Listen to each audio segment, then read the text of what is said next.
Hello and welcome to Byju's IAS. Let's get started and look into our daily quiz.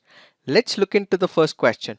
With reference to joint military exercises with India, which of the following is are correctly matched? Mitra Shakti, Nepal, Surya Kiran, Sri Lanka, Maitri, Thailand. The answer to this is 3 only. Why have we taken this practice question? Because this article here makes a mention of exercise Surya Kiran.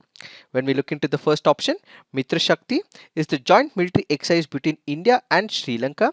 Surya Kiran is the joint military exercise between India and Nepal.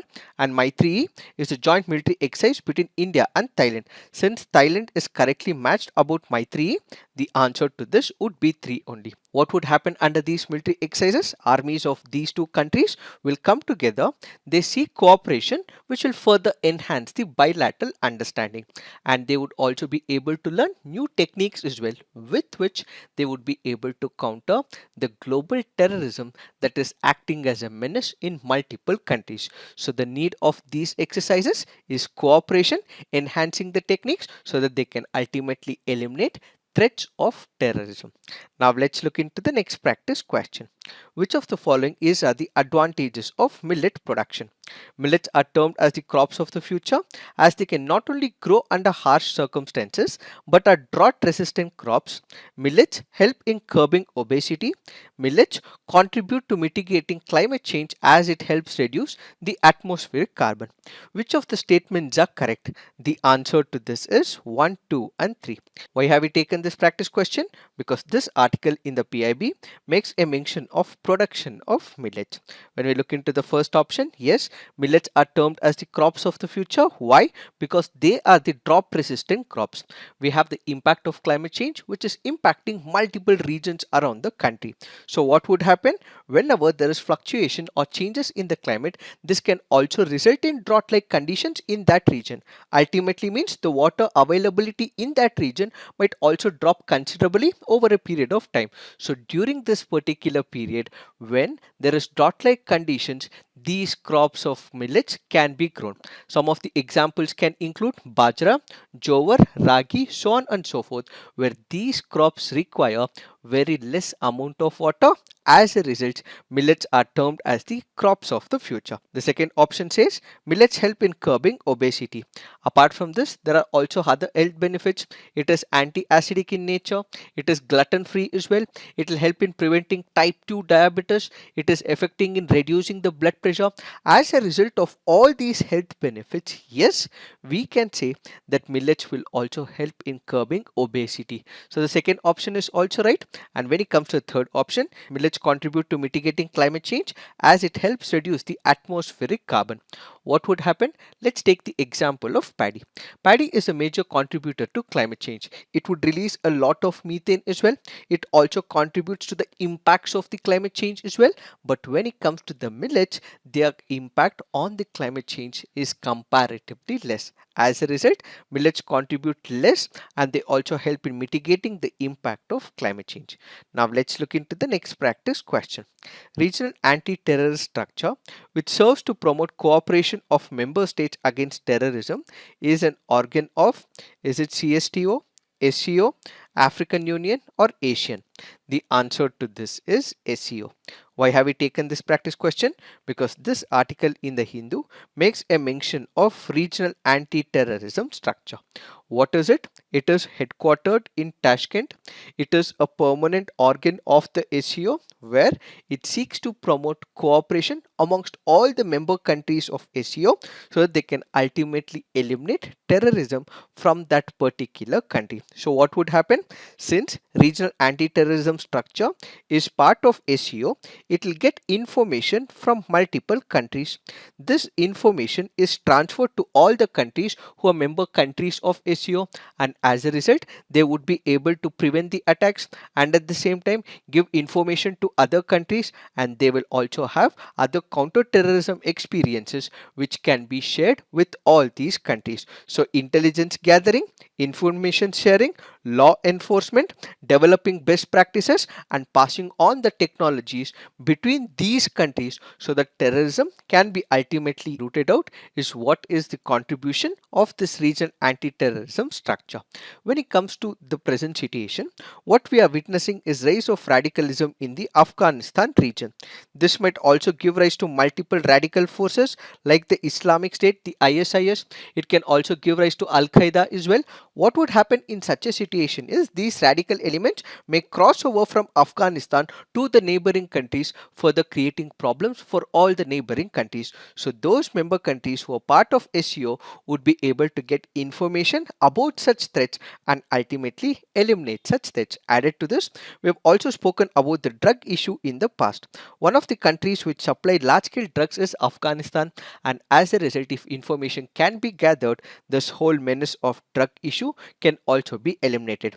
One of such organs which is providing the information is the regional anti-terrorism structure, which is an organ of ACO. Now let's look into the next practice question. Which of the following countries are part of Collective Security Treaty Organization? Armenia, Belarus, Kazakhstan, Russian Federation, Tajikistan, and Uzbekistan. The answer to this is 1, 2, 3, 4, and 5. Why have we taken this practice question? Because this article here makes a mention of CSTO. We have discussed about the Collective Security Treaty Organization recently in our CNA discussion as well. What is it? It is a Russian-led military alliance which currently includes Armenia, Belarus, Kazakhstan, Kyrgyzstan, Russian Federation, and Tajikistan. So the answer to this would be 1, 2, 3, 4, and 5. Now let's look into the next practice question. With reference to Indian history, which of the following are the essential elements of the feudal system? A very strong centralized political authority and a very weak provincial or local political authority, emergence of administrative structure based on control and possession of land, creation of lord-vassal relationship between the feudal lord and his overlord. Select the correct answer using the code given below. The answer to this is 2 and 3 only. This happens to be a previous year question from the year 2015. Now let's look into the fact of the day. The fact of the day for today's discussion is Telangana Liberation Day. This is also called as the Marathawada Liberation Day. It is also called as the Hyderabad Liberation Day. Let us try and understand what is this Hyderabad Liberation Day, Telangana Liberation Day, or the Marathwada Liberation Day all about. India gained its independence from the British on 15th of August 1947. After this, there were multiple princely states in India. The British gave an option to all these princely states that you can become an independent state, you can become part of India, you can also become part of Pakistan as well. Most of the princely states in India became part of India, but there were few states who also wanted to remain independent. One of such state which wanted to remain independent was the princely state of Hyderabad, which was under the custody of Osman Ali Khan. So the ruler of Hyderabad, Osman Ali Khan, decided to remain independent. He did not want to join India and he wanted to have an independent state of Hyderabad amidst the Indian Union. So what would happen during this particular period? There was a lot of violence that was committed in this particular region of Hyderabad. What was happening? There were farmers whose rights were stripped away. There were farmers whose lands were confiscated. There were Rasakars, which was an army of the Osman Ali Khan, that is the king of Hyderabad. So during this particular period, large scale violence were perpetuated by the army of the king, who were called as the Rasakars, and at the same time the rights that were supposed to be given to the farmers, their lands were also taken away. So there was large scale violation of human rights as well as basic rights of the people in this particular region. And at the same time, the Indian government also feels that this could also result in balkanization of the Indian Union. Why? If one of the princely states says that it wants to be independent, there can be a similar idea to another princely state, and this can also create a lot of problems for the Indian Union. As a result, we have the Indian government which decides a police action has to be initiated so that the human rights is reinforced, so that the rights are given back to the people, so the land issues are ultimately sorted to the farmers. So they conduct one of the operations called as Operation Polo. So what is this Operation Polo? Operation Polo is nothing but an operation conducted by the Indian Army, which is nothing but a police action initiated by the Indian government so that Hyderabad becomes a part of India. So during this particular period, India got its independence on August 15th, 1947. After 1 year, in September 17th, 1948, Hyderabad finally becomes the part of independent India.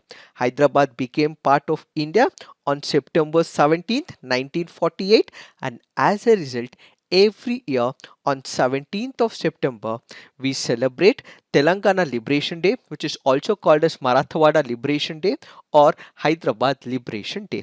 Why is it called so? That is because when you consider the region of Hyderabad, which was a princely state, it included some parts of Karnataka, it included Telangana, which initially became part of Andhra Pradesh, and you also had Marathwada, which was part of the Hyderabad.